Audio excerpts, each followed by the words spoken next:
Dieu veut donner la faveur, mais il y a des règles de la faveur divine. Le point commun entre Néhémie, Esdras, son contemporain, Moïse, Daniel, Paul, David, tous ces hommes que Dieu a utilisés, Dieu a élevés, c'était des intercesseurs. Leur point commun, c'était des intercesseurs, des hommes qui comprenaient les règles de la prière. Esther même, Élie, Élisée, tout ce que tu veux. Tous ces hommes dont on dit qu'ils ont fait de grandes choses. Jésus, bien sûr, Pierre, c'était des hommes intercesseurs. Par l'esprit, ils vivaient. Par l'esprit, ils marchaient. Par l'esprit, ils priaient. Pas comme toi et nous là. Leur point commun à tous, c'était qu'ils intercédaient. Mais ils intercédaient pourquoi?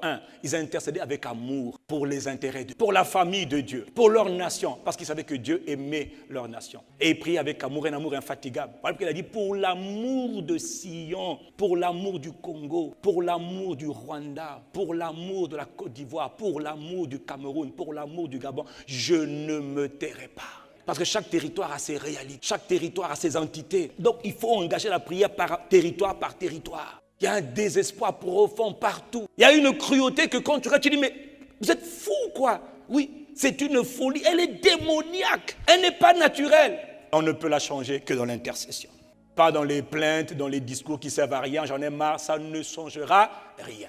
Cette faveur divine dont on parle, elle est puissante, elle est vraie. Il y a différents niveaux de faveur divine. Toujours en train de parler des merveilleux bénéfices de servir Dieu dans la prière. On parle de Daniel. À propos de Daniel, c'est un jeune qui est bien éduqué, bien élevé. Mais il n'est pas le seul. Nebuchadnezzar va détruire Jérusalem. Et il prend des captifs de Juda. Il prend des esclaves afin qu'ils servent dans le palais du roi à Babylone, la capitale. Et parmi les jeunes là, la Bible dit qu'on prend Daniel. Mais on ne prend pas que Daniel. On prend Daniel avec d'autres jeunes. Et ils sont nombreux. On leur dit, bon, vous allez servir au palais du roi. Vous êtes beaux, belle figure, etc.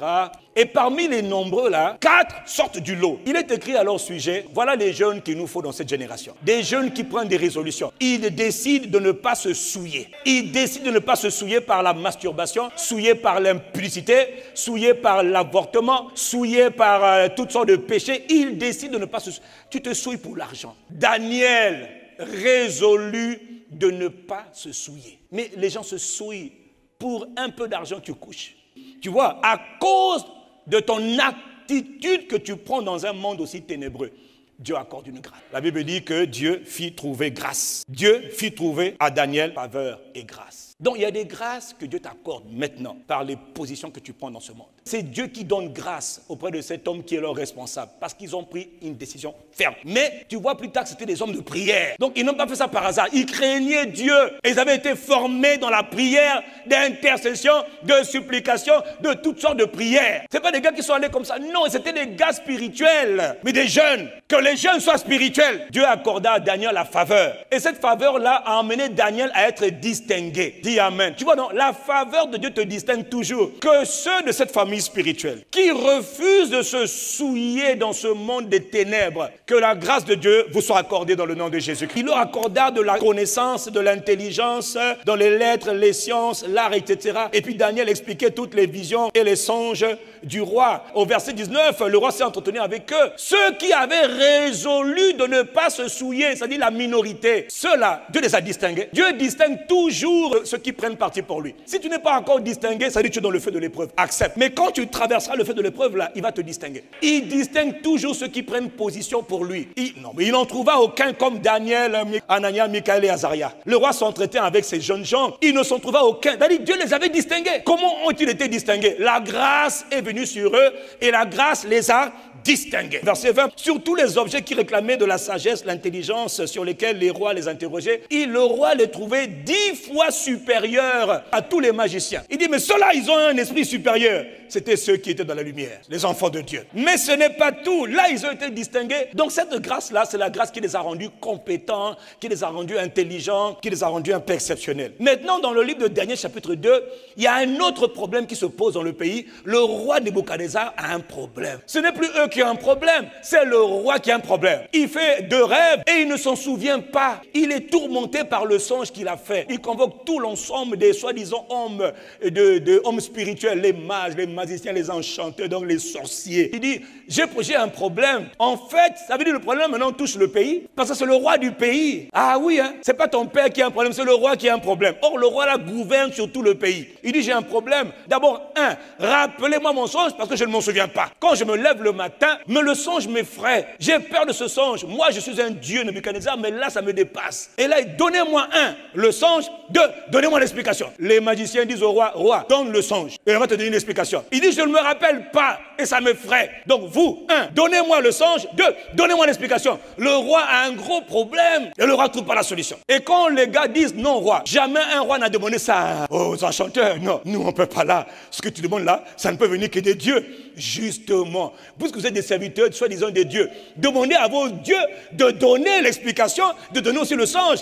Il dit non, roi, là on est limité, notre puissance elle est grande, mais là elle ne franchit pas ce que tu demandes là, la mission est impossible. Et là le roi fâché, il dit bon allez, tuez-les tous. Donc on cherchait maintenant tous les magiciens pour les tuer, parce que le roi était en colère. Et pendant qu'on les cherche, on prend aussi Daniel. Mais il a dit moi j'étais pas là-bas.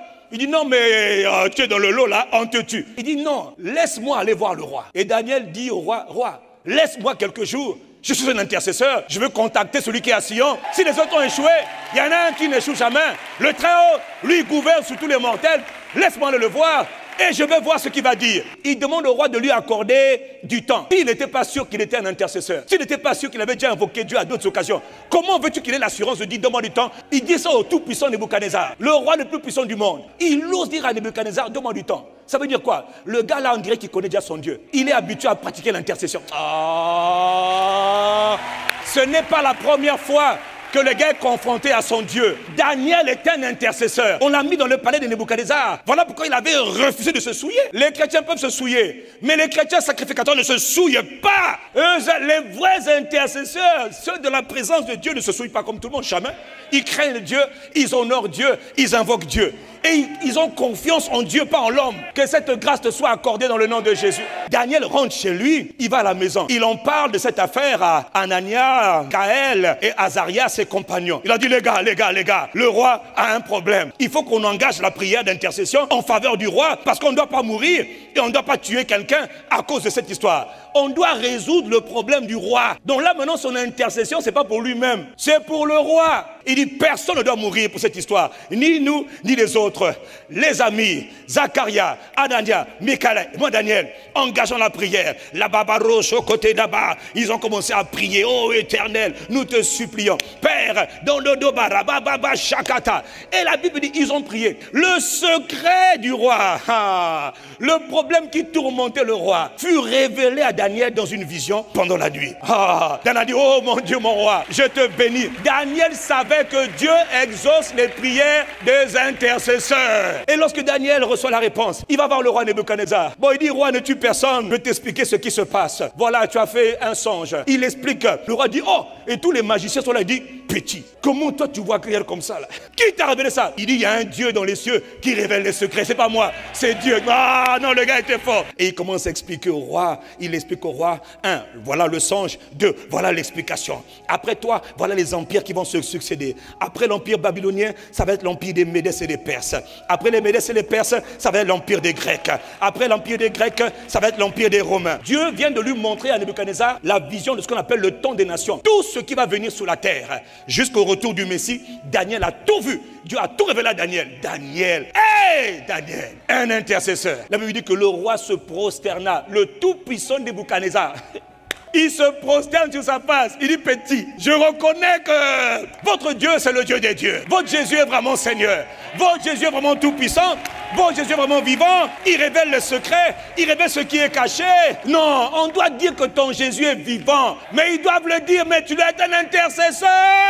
Mais non, regarde, il a prié pour le roi. Il n'a rien demandé au roi. Lui, il a prié Dieu en faveur du roi. Mais le type de... Plus tu pries pour ce qui est haut, plus ce qui est haut vient sur toi. Plus tu intercèdes pour le pays, plus les bons fruits du pays viennent sur toi. C'est pas toi, c'est la grâce. À cause du fait que le gars a prié, il est écrit, le roi ordonna qu'on lui offrit des sacrifices et des parfums. Et il est écrit au verset 48. Ensuite, le roi éleva Daniel Est-ce que Daniel a demandé l'élévation? Non, mais il a prié pour le roi. Il a résolu dans la prière les problèmes du roi. Résout dans la prière. Cherche dans la prière l'intervention de Dieu en faveur du pays. Le Dieu qui récompense et qui voit tout va te positionner en grâce dans le pays. Toi, tu ne peux pas m'écouter. Ok, que celui qui ne m'écoute pas. Mais celui qui écoute dit Amen et qui comprenne. Il lui fit de nombreux et de riches cadeaux. Toi, tu supplies qu'on te fasse des cadeaux. J'ai besoin d'une voiture, j'ai besoin d'une maison. Non. Il lui donna le commandement de toute la province de Babylone, gouverneur de la puissante Babylone. Un juif, un jeune homme, s'il te plaît. Daniel n'est pas encore vieux. Mais à cause du fait que le gars a porté le pays dans la prière, le roi dit, je t'établis dans la... Ce n'est pas une question d'âge, c'est la question de faveur divine. Il établit chef suprême de tous les sages de Babylone. Il n'a fait que donner des gratifications, promotions, distinctions, grâce. Là, c'est de gloire en gloire. À la base, il a prié pour résoudre les problèmes qui étaient dans le cœur du roi. Résous dans la prière. Engage-toi à te tenir devant Dieu. Prie pour ceux qui sont levés en dignité. Prie pour ceux qui gouvernent. Prie, je te le dis devant Dieu. Quand tu le fais, Dieu va créer lui-même des opportunités et tu seras élevé dans le pays. Arrête de chercher la faveur. Celui qui cherche le bien, ça tire la faveur. Veux-tu la faveur? Prends à cœur de prier pour ton pays. Parce qu'en le faisant, tu es en train de résoudre tes propres problèmes. Tu attires la faveur divine.